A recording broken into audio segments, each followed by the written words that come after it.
来看今仔透早，台中市东区有一间真家厝着火，厝内是囤真侪物件。80多岁阿嬷家己带，脚腿无方便走袂赴，全不幸死亡。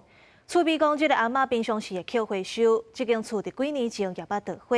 若即届事故的原因，还阁爱调查。 厝内底木厝火光，相对赶到现场，扭起水线来抢救。不过厝内外拢贴了物件，增加抢救的难度。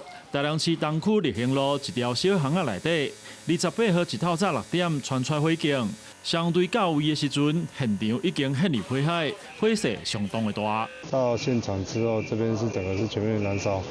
它初期它是有装渡警器的，那但是因为 火势比较大，然后有急角通知，助警器急角通知，但是那个我们的民众是行动缓慢的，所以有一些状况这样子。相对表示，厝主是家己带的80几岁罗姓妇人，虽然厝内底有装警报器，火警拄发生的时阵嘛有启动警报，但是妇人敢若是因为行动不便，无法度顺利逃出，命丧火场。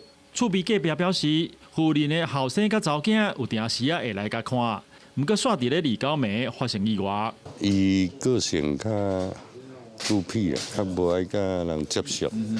过去有咧捡一寡回收的物件。李长表示，妇人长期有捡回收物的习惯，5年前嘛捌发生火警，当时真紧就发现无造成伤亡，后来有协助清除厝内外粪扫甲回收物。 但是妇人又搁慢慢啊，甲厝填满回收物，火警原因甲起火点也甲进一步调查厘清。公司新闻台中报道。